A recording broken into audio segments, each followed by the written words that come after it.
नमस्कार नमस्कार सभी को नमस्कार। आइए आप सभी का स्वागत है हमारे YouTube चैनल ज्ञान गंगा में। हमारे चल रहे थे राजस्थान के दुर्ग जिसमें कुछ महत्वपूर्ण दुर्ग देख लिए थे। आज हम अजमेर के दुर्ग देख लिए, जयपुर के भी देख लिए। आज देखेंगे हाड़ौती के दुर्ग।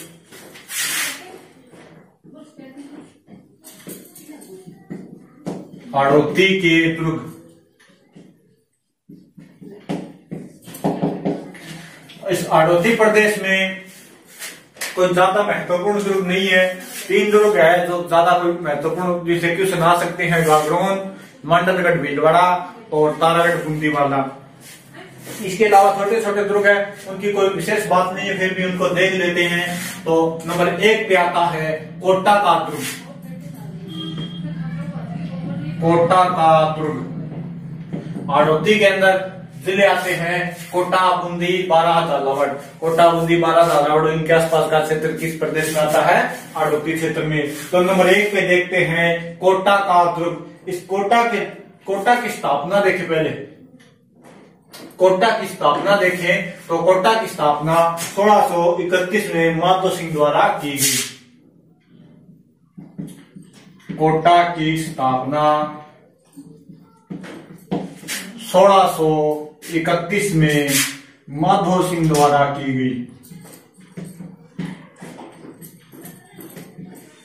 माधो सिंह द्वारा की गई।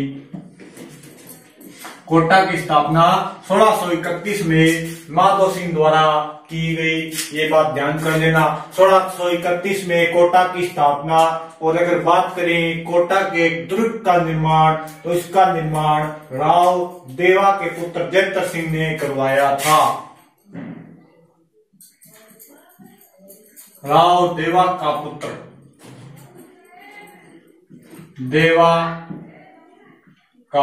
जयंत सिंह, जैसे जयंत सिंह भी कहा जाता है। इसका निर्माण राव देवा के पुत्र जयंत सिंह ने करवाया। और किसे पराजित करके करवाया? कोटिया भील को। कोटिया भील को पराजित करके।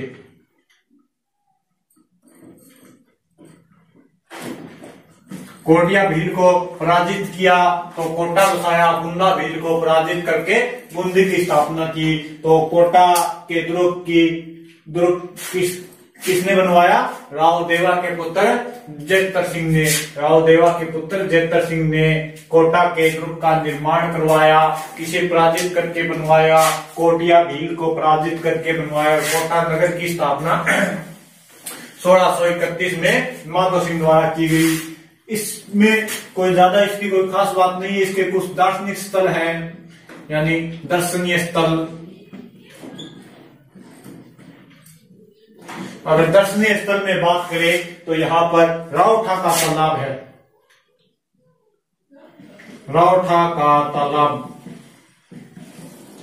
नंबर 1 पे, रावठा का तालाब। फिर यहाँ पर जो महल बने हुए हैं वो हिंदू और मुगल शैली में बने हुए हैं।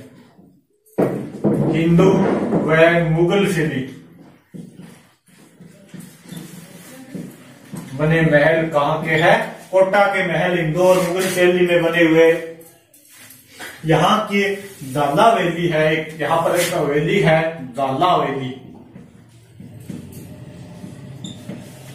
उसकी भित्ति चित्र प्रसिद्ध है। जाला वैली के भित्ति चित्र प्रसिद्ध है। भित्ति चित्र कहाँ के प्रसिद्ध है? कोटा दुर्ग की जाला वैली के भित्ति चित्र प्रसिद्ध है। और इस दुर्ग के बारे में कर्नल जेम्स टोड ने कमेंट किया है। बस इतना ही बात है। कर्नल जेम्स टोड ने इस दुर्ग के बारे में कमेंट किया है, यानी टोड ने इस दुर्ग के बारे में क्या कहा कि आगरा के किले के बाद सर्वश्रेष्ठ और कोटा इसी दुर्ग का है। सबसे मजबूत परकोटा, सबसे मजबूत परकोटा इसी दुर्ग का है।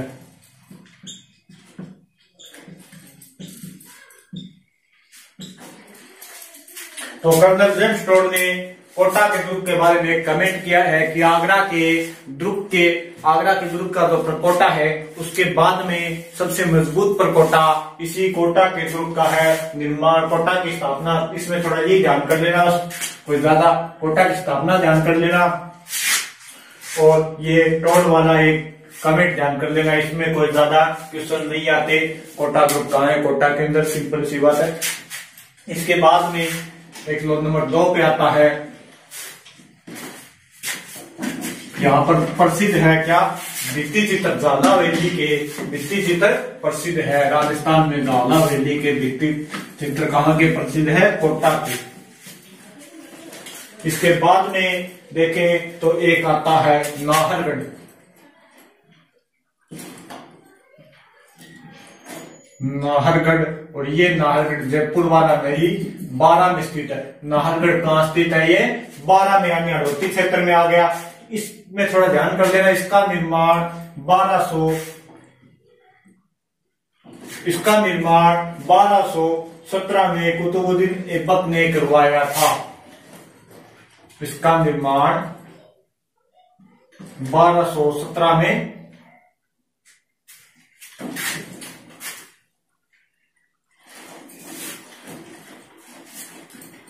इसका निर्माण कुतुबुद्दीन ऐबक ने करवाया था।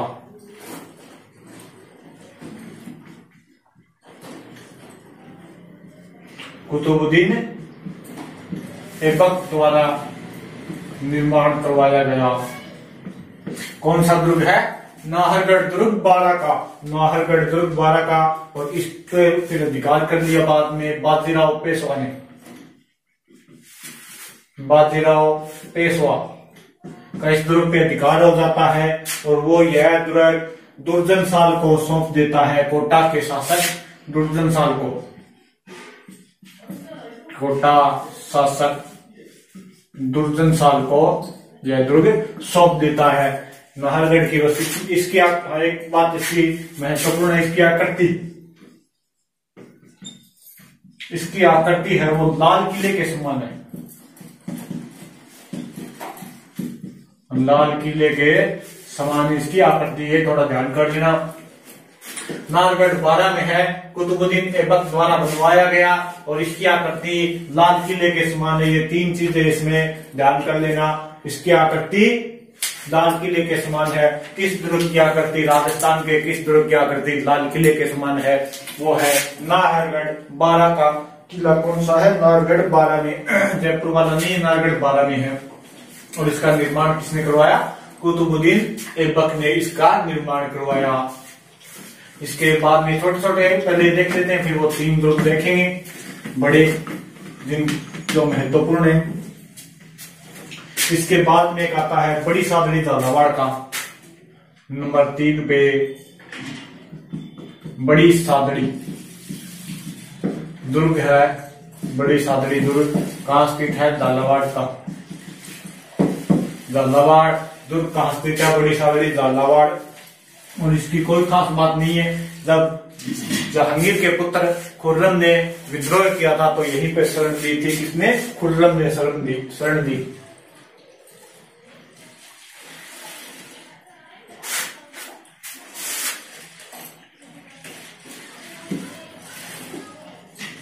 खुर्रम ने शरण ली थी इसी दुर्ग में, जब जहांगीर से विद्रोह किया था खुर्रम ने, तो यहीं पर शरण ली। यहाँ पर एक क्या बनवाया, दरवाजा बनवाया। खुर्रम ने क्या ली, शरण ली यहाँ पर, और एक क्या बनवाया, दरवाजा बनवाया। फिर दरवाजा बनवा दिया, इसकी कोई खास बात नहीं है, जैसे जानवर ना ही करो तो साथ में पढ़ लेते हैं। बड़ी सादड़ी झालावाड़ दुर्ग नंबर 4 पे आता है। ये बड़ी सादड़ी झालावाड़ दुर्ग, बड़ी सादड़ी दुर्ग झालावाड़ में। फिर इसके बाद में आता है झालावाड़गढ़, झालावाड़गढ़ दुर्ग, झालावाड़गढ़ है, ये नाम से पता चल रहा है झालावाड़ में है। और इसका निर्माण जालिम सिंह के मकसद मदन सिंह ने करवाया था। और खास नहीं है, निर्माण की बात करें तो जालिम सिंह के वंशज मदन सिंह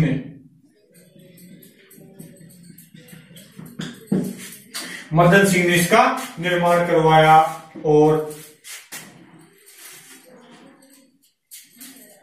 1791 में मदन सिंह ने इसका निर्माण करवाया। और कब करवाया? 1791 में इसका निर्माण करवाया। और 1791 में क्या किया? झालावाड़ नगर बसाया। कोई खास बात नहीं इसकी। इसके बाद में यहाँ पर अगर देखें तो दर्शनिक स्थल है, दर्शनीय स्थल यहाँ पर वैसे तो सभी है। शीश महल, इनमें है रंगशालाएं, फेमस है यहाँ की रंगशालाएं। और यहाँ पर जो फतेहपुर सीकरी यहाँ के महल है, यहाँ के महलों की छवि फतेहपुर सीकरी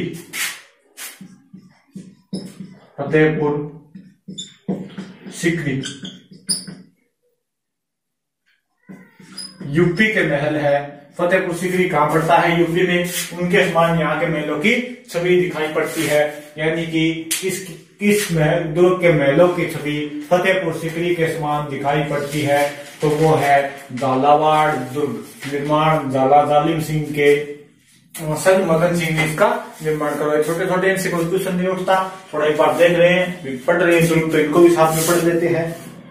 आए तो कोई दिक्कत नहीं होगी यहाँ से क्वेश्चन, बाकी यहाँ से क्वेश्चन नहीं उठता, थोड़ा सा ध्यान कर देना इनको। फिर 4 नंबर 5 पे आता है नवलखा दुर्ग। नंबर 5 पे आता है नवलखा दुर्ग। और ये नवलखा दुर्ग का निर्माण ये भी झालावाड़ में है। नंबर 5 पे आ गया नवलखा। और ये है झालावाड़ में। इसकी कोई खास बात नहीं है। इसका निर्माण 1860 में पृथ्वीराज ने करवाया। पृथ्वीराज को याद है, यहाँ का शासक था, उसने करवाया। और यहाँ पर एक हनुमान मंदिर व हनुमान बाग स्थित है। हनुमान मंदिर व हनुमान बाग इस दुर्ग में स्थित है। और इस दुर्ग का निर्माण कराते वक्त इसमें इतना पैसा लगा, बहुत पैसा लगा, बहुत महंगा है। और आज तक इसका निर्माण पूरा नहीं हुआ है। क्या है? बहुत महंगा, आज तक निर्माण पूरा नहीं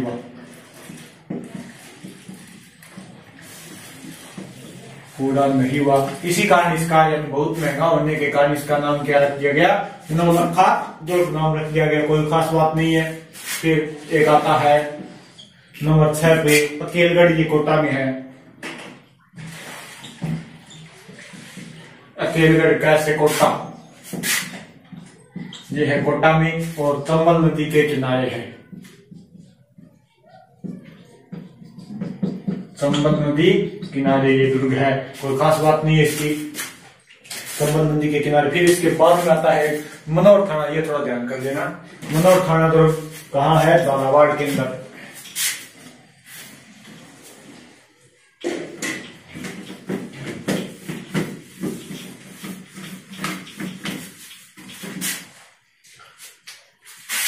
नंबर 7 पे फिर आता है मनोहर थाना दुर्ग।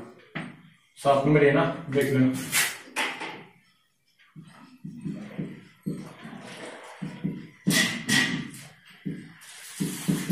मनोहर थाना दुर्ग ये कहाँ है? झालावाड़ में।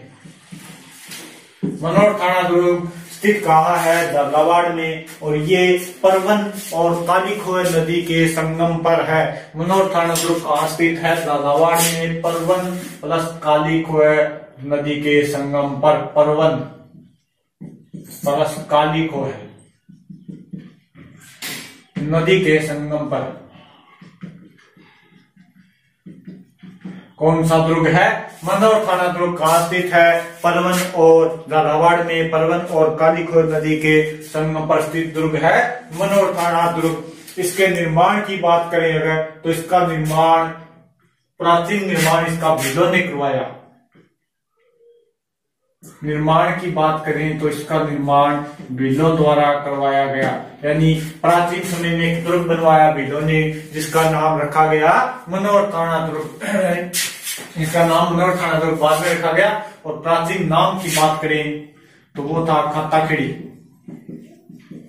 प्राचीन नाम था इसका खाताखेड़ी। भीलों ने एक दुर्ग बनवाया जिसका नाम रखा खाताखेड़ी, और इसका पुनर्निर्माण फिर करवाया चूड़ामन व स्वाई ने इसका पुनर्निर्माण करवाते हैं। चूड़ामन जाट इसका पुनर्निर्माण करवाता है। चूड़ामन जाट इसका पुनर्निर्माण करवाता है। इसका नाम फिर क्या रख देता है? मनोहर थाना। एक दिल्ली में मुगल सल्तनत के अंदर एक बादशाह आते हैं फर्ग्यूसियन। फर्ग्यूसियन ने इस चूड़ामन को परास्त करने के लिए सवाई जयसिंह को भेजा था। सवाई जयसिंह को इस चूड़ामन के खिलाफ भेजा। जयपुर के सवाई जयसिंह और इनके बीच में क्या हो गई थी? संधि हो गई। फर्ग्यूसन ने इसको भेजा था। बस इतना ध्यान कर लेना, मनोहर थाना दुर्ग झालावाड़ में कालीखोर परवन नदी के संगम पर है। इससे ज्यादा कोई बात नहीं पूछी जाएगी। 1716 में इसको भेजा था फर्ग्यूसन ने।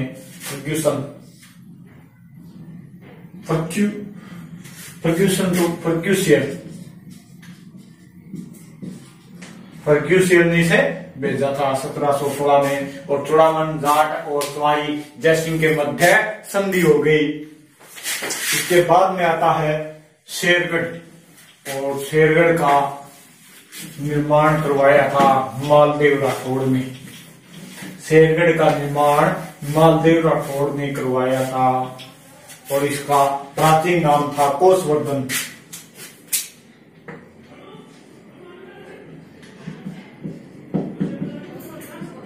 कोसवर्धन। और ये स्थित कहाँ है? बारा के अंदर। कोसवर्धन दुर्ग स्थित है बारा के अंदर। इसके निर्माण की बात करें तो इसका निर्माण करवाया था मालदेव राठौड़ ने। वो जोधपुर वाले मालदेव राठौड़ ने इसका निर्माण करवाया। और यहाँ पर एक तोप है, हुनहुकार तोप है यहाँ पे, हुनहुकार तोप है यहाँ पे। और जब मालदेव और शेरशाह सूरी के मध्य युद्ध हुआ था 1540 में, तब जेतारण का युद्ध हुआ था। उस समय शेरशाह सूरी की विजय हुई। उसने किले का नाम बदलकर क्या कर दिया? शेरगढ़ कर दिया। इस किले का नाम शेरगढ़ शेरशाह सूरी ने रखा। शेरशाह सूरी ने रखा शेरगढ़ नाम इसका। शेरशाह सूरी ने नाम रख दिया इसका।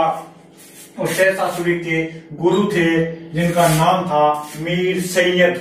मीर सैयद की यहाँ पर क्या है? मजार है। मीर सैयद की मजार इसी दुर्ग में है। कोसवर्धन। इसका फिर दूसरा नाम क्या हो गया? शेरगढ़।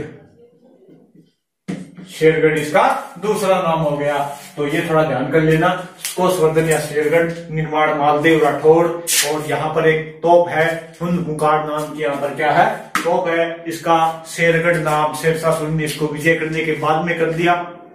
1540 में मालदेव और शेरशाह सूरी के मध्य हुआ था, जिसे 1540 में जेताड़ का युद्ध, गिरी का युद्ध, गिरी सुमेर युद्ध बोलते हैं। सुमेर का युद्ध जेता कुंपा वाला, वहां पर शेरशाह सूरी की विजय हो गई थी। उसके बाद में ये किला भी शेरशाह सूरी के अधिकार में आ गया और इसका नाम बदलकर शेरगढ़ कर दिया गया। और यहाँ पर शेरशाह के गुरु मीर सैयद की क्या है? मजार है। कोई खास बात नहीं है, थोड़ा ध्यान कर लेना। इसका निर्माण किसने करवाया? मालदेव ने। और वर्तमान में नाम क्या है? शेरगढ़। इसके बाद में अब आते हैं हड़ौती के प्रमुख दुर्ग गागरोन का किला। इसको थोड़ा अच्छे से देखना। गागरोन का किला,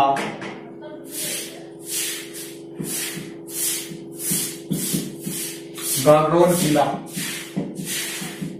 गागरोन दुर्ग, गागरोन दुर्ग स्थित कहाँ है? झालावाड़ के अंदर। गागरोन का दुर्ग स्थित कहाँ है? झालावाड़ में। गागरोन दुर्ग स्थित कहाँ है? झालावाड़ में। और ये वैसे इसकी लोकेशन देखे तो ये काली सिंध और आहू नदी के संगम पर है। काली सिंध वह आहू नदी के संगम पर, आहू नदी के संगम पर। वो भी कौन सा श्रेणी है इसकी? जल दुर्ग है ये। किस श्रेणी में आता है? जल दुर्ग की श्रेणी में आता है। इसका प्राचीन नाम था गड़गड़ाटपुर। प्राचीन नाम इसका था गड़गड़ाटपुर।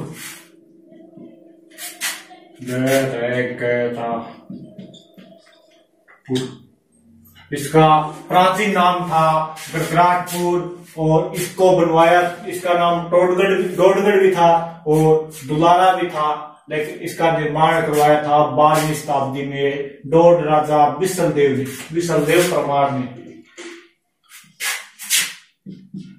डोडगढ़ और दुलारगढ़ ये सब इस गागरोन के नाम है। इसका निर्माण 12वीं शताब्दी में डोड राजा विसलदेव परमार ने निर्माण करवाया इसका। विसलदेव परमार है ये, चौहान नहीं है। परमार ने इसका निर्माण करवाया, वो भी 12वीं शताब्दी में इस दुर्ग का निर्माण करवाया। ये स्थित कहाँ है? ये यानी गागरोन दुर्ग कहाँ पर बनाया गया? ये है मुकुंदरा पहाड़ी पर सामेला नामक स्थान पर। और इस दुर्ग की नींव रखी गई। वैसे इस दुर्ग की नींव नहीं है, यानी 12वीं शताब्दी में डोड राजा विसलदेव परमार ने इसका निर्माण कहाँ कराया? मुकुंदरा की पहाड़ी,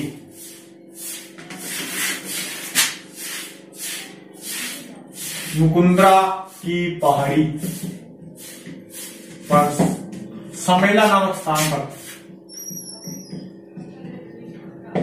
सामेला नामक स्थान पर इसका निर्माण करवाया गया। मुकुंदरा की पहाड़ी पर सामेला नामक स्थान पर इसका निर्माण करवाया गया।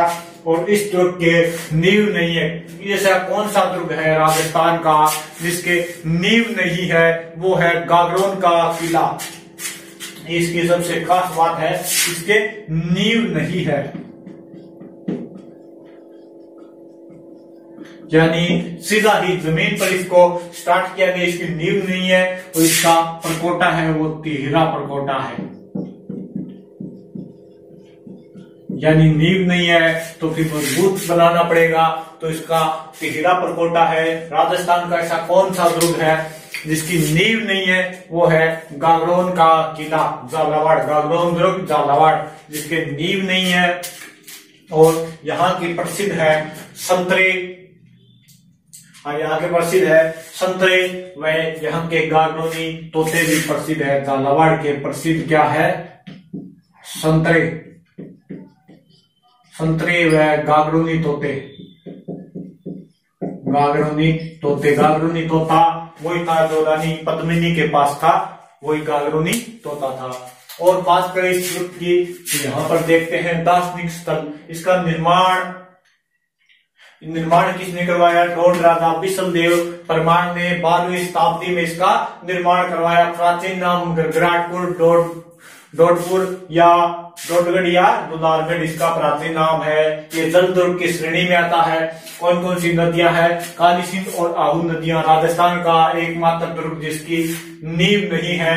गागरोन का किला जिसका परकोटा तिहरा मुकुंदरा पहाड़ी पर सामेला नामक स्थान पर इसका निर्माण किया गया। और झालावाड़ के प्रसिद्ध क्या है? संतरे व गागरोनी तोते झालावाड़ के प्रसिद्ध हैं। अब देखते हैं इस दुर्ग में कुछ दार्शनिक स्थल हैं, उनको देखें। तो इसी दुर्ग में संत पीपा की जन्मस्थली इसी दुर्ग में है।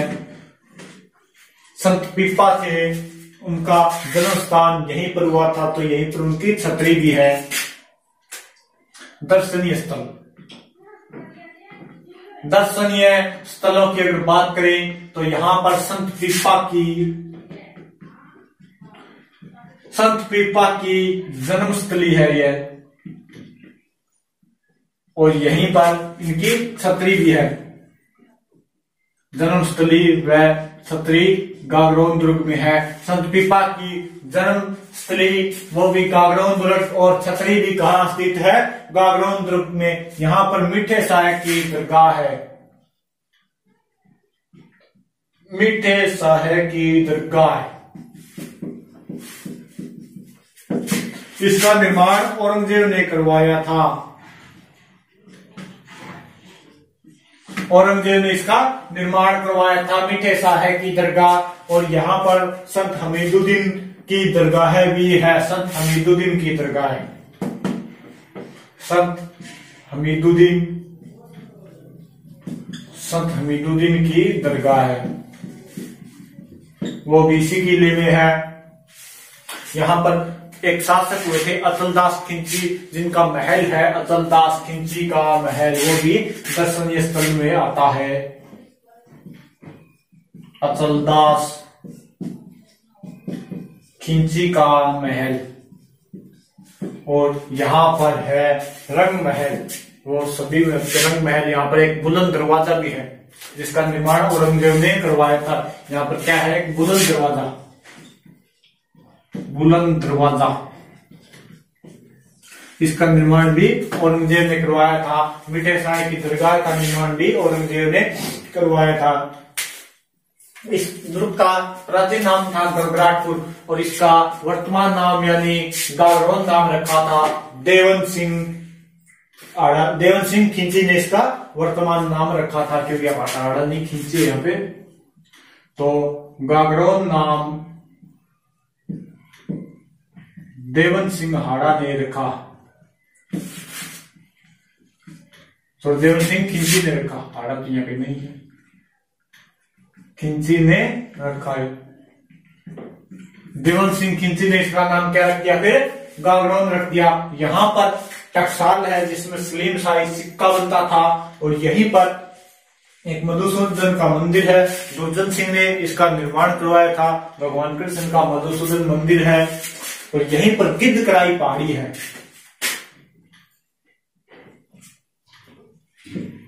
गिद्धकराई पहाड़ी। और इस पहाड़ी से क्या किया जाता था कि मृत्यु दंड पाने वाले को गिराया जाता था और मृत्यु दंड दिया जाता था। जो मृत्यु दंड के कैदी थे उनको इस पहाड़ी से गिरा कर क्या दिया जाता था? मृत्यु दंड दिया जाता था, यानी मृत्यु दंड देने की पहाड़ी, दंड किसी पहाड़ी से नीचे गिराकर दिया जाता था। और यहाँ पर अब बात करें, इसके कुछ दार्शनिक स्थल हैं। अब बात करें यहाँ पर आक्रमण की, तो इस दुर्ग पर बहुत आक्रमण हुए हैं। पहला आक्रमण यहाँ पर 1303 में अलाउद्दीन खिलजी ने किया था। यहाँ पर 1303 में आक्रमण करता है अलाउद्दीन खिलजी।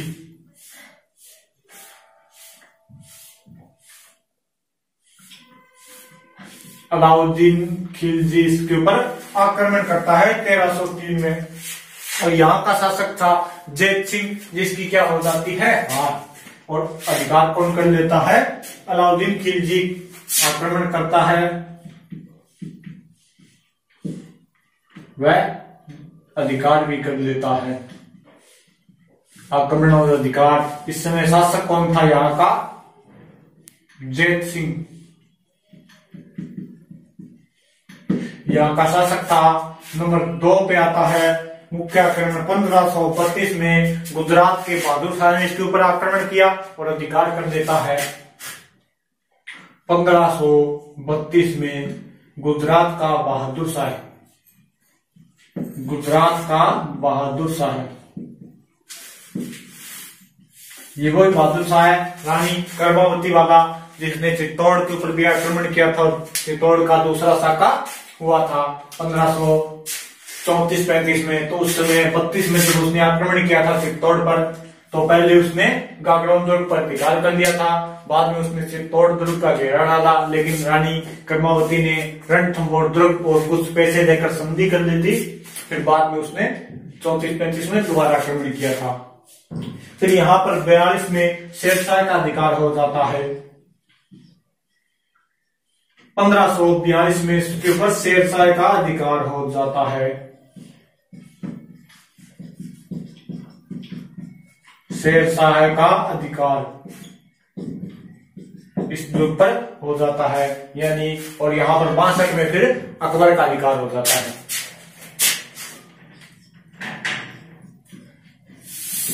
1562 में अकबर का अधिकार,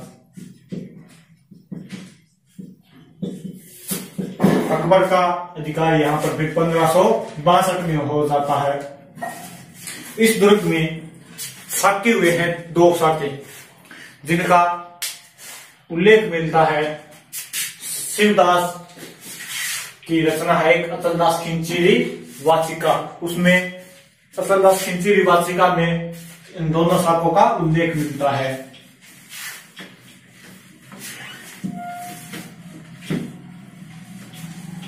गागरोन दुर्ग में साके हुए हैं 2।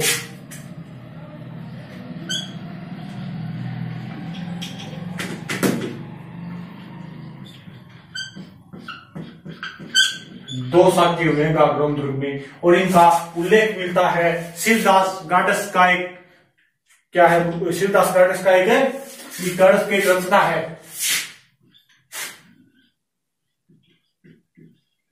उल्लेख शिवदास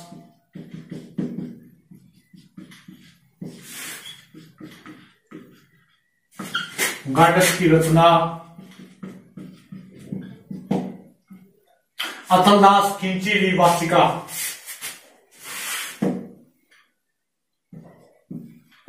अचलदास खिंचीरी वाचिका, उसके अंदर इन दोनों साकों का क्या मिलता है, उल्लेख मिलता है। और उसी के अनुसार यहां पर पहला साका होता है 1423 में, 1423 का साका। इसमें यहां का शासक था अचलदास खिंची।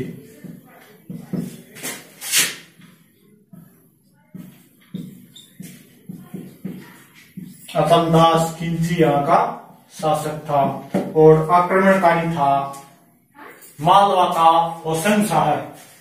आक्रमणकारी था मांडू सुल्तान होसन शाह।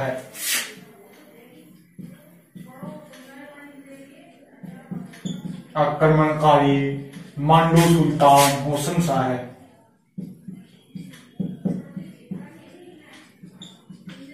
मांडू सुल्तान होसन शाह है, होसन शाह है, यहाँ का आक्रमण किया था। और अचलदास खिंची ने फिर क्या किया, केसरिया किया। अचलदास खिंची ने केसरिया किया और जोहर किया था। अचलदास खिंची की रानी थी उमादेव, और रानी लीला ने यहाँ पर क्या किया, जोहर किया था।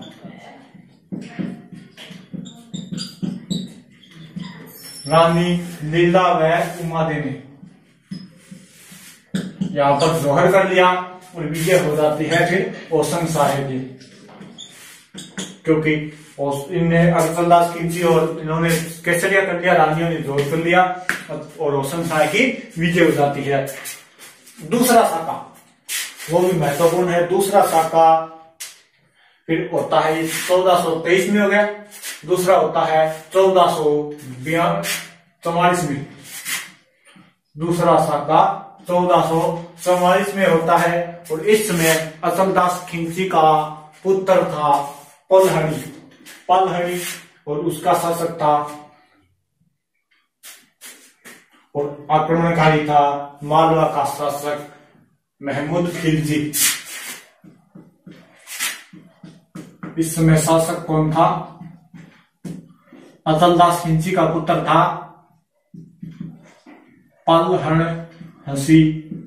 पालहणसी, और ये तो था शासक और आक्रमणकारी था मालवा का सुल्तान महमूद खिलजी। मालवा का सुल्तान महमूद खिलजी आक्रमणकारी था। मालवा शासक महमूद खिलजी आक्रमणकारी था। और इसके अंदर शाखा होता है दूसरा, मालवा सुल्तान, मालवा का शासक महमूद खिलजी यहाँ का आक्रमणकारी था। इसके बाद ये दो शाखे हो गए यहाँ पर। और इसी दूसरी शाखे के बाद इस गागरोन का नाम महमूद शाह खिलजी ने, या महमूद खिलजी ने इसका नाम बदलकर क्या कर दिया, मुस्तफाबाद कर दिया था। इसके बाद में मुस्तफाबाद इसका नाम कर दिया, किसका, गागरोन का। ठीक है, तो ये हो गया गागरोन दुर्ग। निर्माण की बात करें, कहाँ स्थित है, झालावाड़ में मुकंदरा की पहाड़ी सामेला नामक स्थान पर। और ये जल दुर्ग की श्रेणी में आता है। नदी उससे तो इसकी काली खोह और आहू और काली सिंध नदी के संगम पर है। और इसके कोई खास बात नहीं है, थोड़ा ध्यान कर लेना, नींव नहीं है इस दुर्ग के। राजस्थान का एकमात्र दुर्ग जिसकी नींव नहीं, इतनी बात इससे पूछी जाएगी। जल दुर्ग की श्रेणी में गागरोन आता है। फिर नंबर 10 पे आता है बूंदी का तारागढ़। नंबर 10 पे आता है बूंदी का तारागढ़।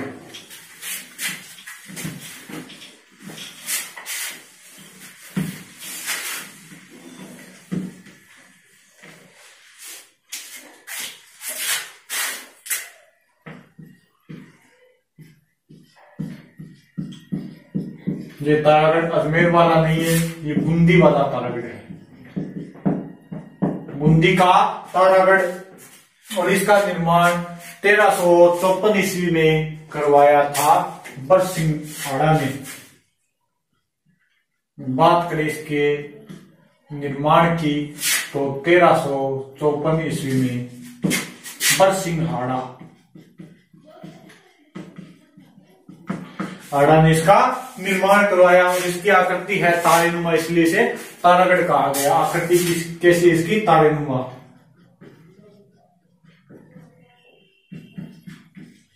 आकृति है इसकी तारेनुमा। और इस दुर्ग के बारे में रुडयार्ड किपलिंग ने कहा है, रुडयार्ड किपलिंग इस दुर्ग के बारे में कहा है कि इसका निर्माण भूत प्रेतों द्वारा किया गया है। इसका निर्माण भूत प्रेतों द्वारा किया गया है। और रुडयार्ड किपलिंग ने मेहरानगढ़ के बारे में कहा है कि इसका निर्माण देवताओं और फरिश्तों द्वारा किया गया है। और इस बूंदी के तारागढ़ के बारे में कहा है कि भूत प्रेतों द्वारा इसका निर्माण किया गया है। और मेहरानगढ़ के बारे में इसका निर्माण फरिश्तों द्वारा किया गया है। इसमें गुप्त सुरंगें हैं। गुप्त सुरंगों के कारण इसे रहस्यमय दुर्ग या तिलस्मी दुर्ग भी कहा गया। तिलस्मी दुर्ग या रहस्यमय दुर्ग भी कहा गया। इसकी गुप्त सुरंगों के कारण इसका परकोटा तिहरा परकोटा है।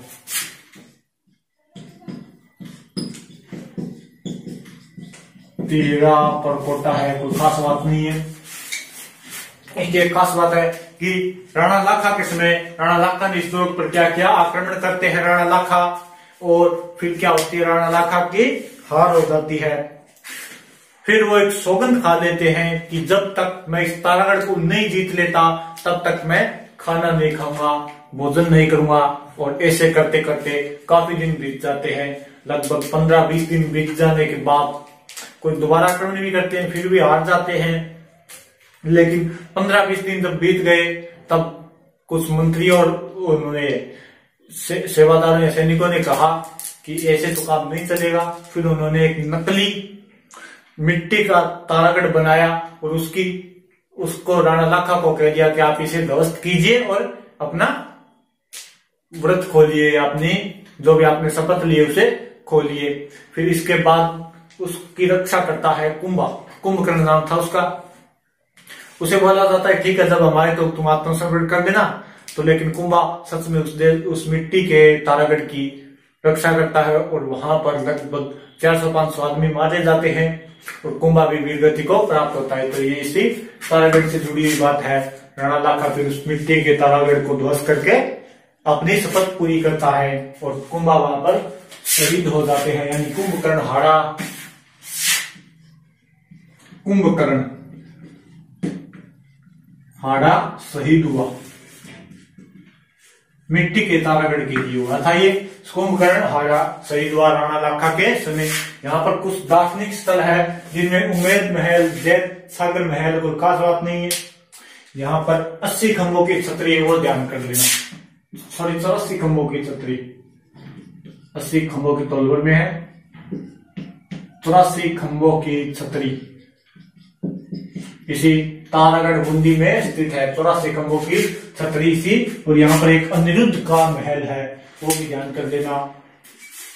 टोड ने इस दुर्ग के बारे में कहा है कि इस दुर्ग के बारे में टोड ने कमेंट किया है कि रजवाड़े के सभी महलों में सर्वश्रेष्ठ यानी सुंदर महल बूंदी के तारागढ़ के महल है। टोड का एक कमेंट है कि रजवाड़े के सभी महलों में बूंदी सर्वश्रेष्ठ यानी सबसे सुंदर महल बूंदी के तारागढ़ के है। ये थोड़ा ध्यान कर लेना कि रजवाड़े के राजप्रसादों में बूंदी के महलों का सौंदर्य सर्वश्रेष्ठ, ये कमेंट किया था कर्नल जेम्स टोड ने बूंदी के तारागढ़ के लिए।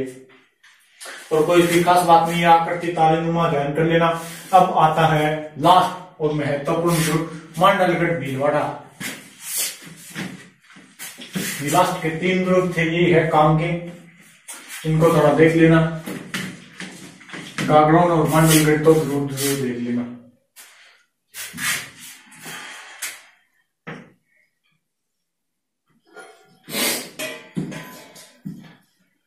मांडलगढ़ भीलवाड़ा,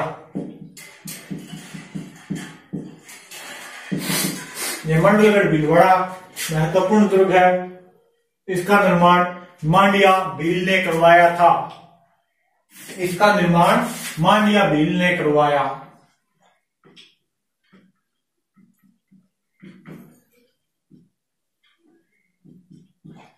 मांडिया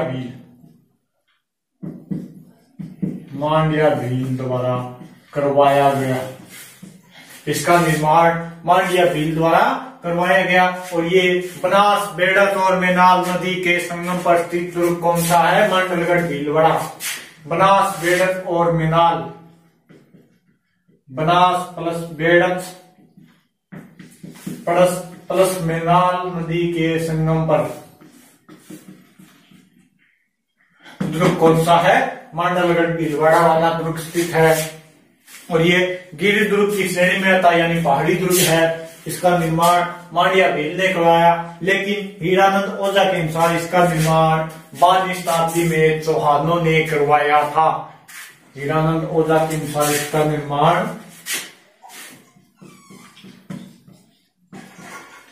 हीरानंद ओझा के अनुसार इसका निर्माण 12वीं शताब्दी में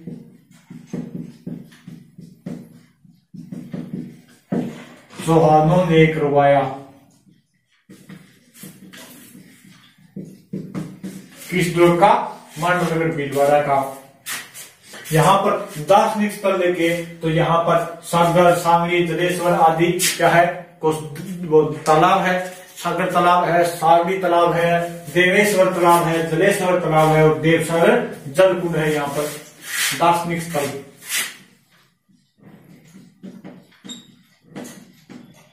दर्शनीय स्थलों की बात करें तो यहाँ पर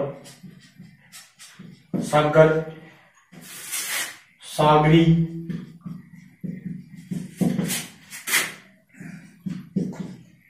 देवसागर और जलकुंड, जलसागर आदि कुंड है। यहाँ पर देखने योग्य ये कुंड है। यहाँ पर इस दुर्ग के 7 प्रवेश द्वार हैं।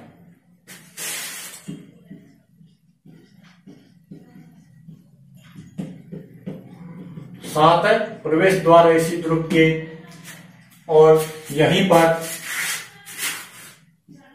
7 प्रवेश द्वार है। यहाँ पर 4 भुजा मंदिर, कामेश्वर महादेव मंदिर, चामुंडा माता का मंदिर, कुछ मंदिर है यहाँ पर। और इसी दुर्ग में क्या है, गुरु जी का बाड़ा, तोपखाना और नेताजी का महल इसी दुर्ग में है। और यह महल सिद्ध योगियों का केंद्र है। यह महल, यहाँ पर सिद्ध योगी अत्यधिक आते हैं, तो यह महल सिद्ध योगियों का केंद्र है।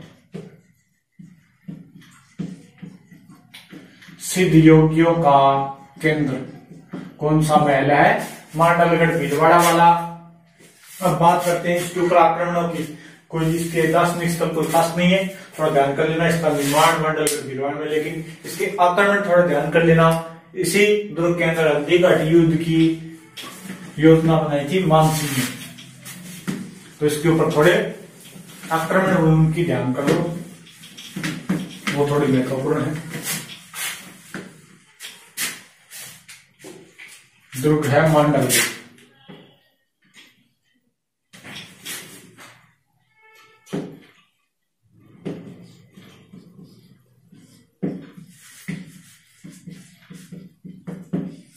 मांडलगढ़ भीलवाड़ा, और इसके ऊपर आक्रमण करता है 12वीं शताब्दी में मोहम्मद गोरी।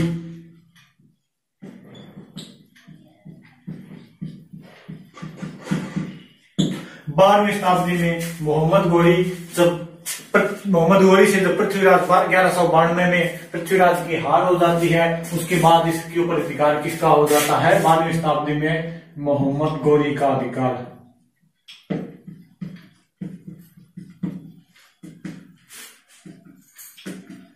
मोहम्मद गोरी का अधिकार हो जाता है इस दुर्ग के ऊपर 12वीं शताब्दी में। पृथ्वीराज 1192 में जब पृथ्वीराज चौहान की हार हो जाती है, उसके बाद अधिकार हो जाता है। फिर मोहम्मद गोरी से ये उन्हीं के वंशजों से यह दुर्ग छीन लेता है, यानी कि ये हारा देव सिंह हारा, देव सिंह हाड़ा इनसे क्या लेते हैं, ये दुर्ग छीन लेते हैं। और फिर ये दुर्ग हाड़ाओं से छीन लेता है 1364 में। 1364 से 85 में क्षेत्र सिंह, मेवाड़ का क्षेत्र सिंह शासक था, क्षेत्र सिंह। 1364 से 86 ये था मेवाड़ का, और ये दुर्ग छीन लेता है इनसे।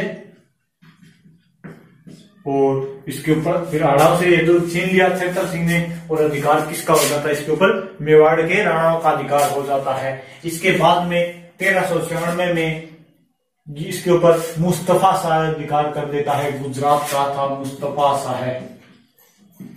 1396 में मुस्तफा शाह इसके ऊपर अधिकार कर देता है। ये मुस्तफा था गुजरात का,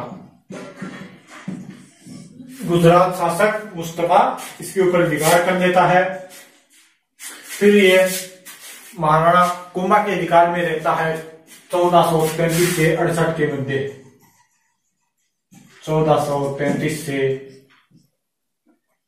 68 के मध्य अधिकार कर लेता है कुंभा, इसके ऊपर अधिकार कर लेता है। इसके बाद में राणा रायमल के समय इसके ऊपर आक्रमण करता है ग्यासुद्दीन, और उस आक्रमण में ग्यासुद्दीन की सफलता होती है।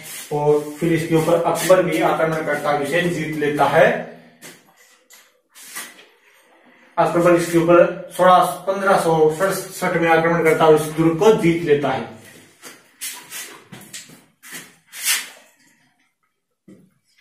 (1567) में चित्तौड़ आक्रमण से पहले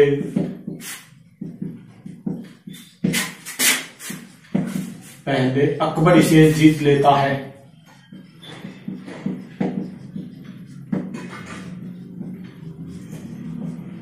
अकबर इसे जीत लेता है और 1576 में हल्दीघाटी युद्ध की योजना मान सिंह इसी दुर्ग में बैठकर बनाता है। 1573 में हल्दी घाटी युद्ध की योजना मान सिंह इसी दुर्ग में बैठकर बनाता है।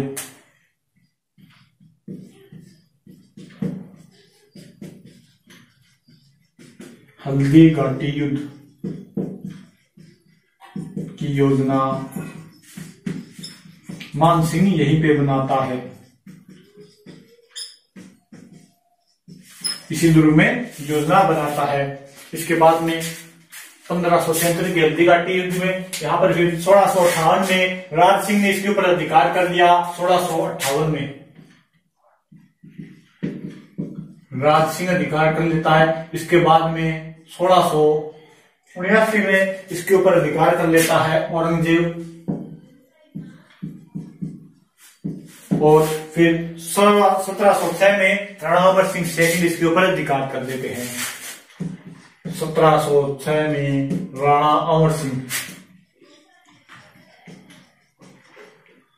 अमर सिंह सेकंड इसके ऊपर क्या कर लेते हैं, अधिकार कर लेते हैं, और फिर ये मेवाड़ के राणाओं के पास रहता है। तो ये थे हाड़ौती के दुर्ग, कोई खास नहीं थे। हाड़ौती के दुर्ग में कोई खास दुर्ग नहीं है, थोड़ा ध्यान कर लेना। गागरोन दुर्ग को ध्यान कर लेना, और एक मांडलगढ़ इस भीलवाड़ा को थोड़ा ध्यान कर लेना। इसके अलावा कोई खास नहीं है। ओके, अगले जो भी बचे हैं वो दुर्ग एक साथ डाल देंगे। जैसे कुछ मारवाड़ के दुर्ग रह गए हैं, बाकी तो सभी हो गए मारवाड़ के, और एक दो कुछ मेवाड़ के दुर्ग रहे हैं छोटे मोटे, वैसे महत्वपूर्ण तो करवा दिए। तो एक वीडियो और होगी दुर्गों की, वो कंप्लीट हो जाएगी। ओके, थोड़ा कमेंट कर दीजिएगा कैसा लगा, और थोड़ा शेयर कर दीजिएगा। Okay, thank you, bye.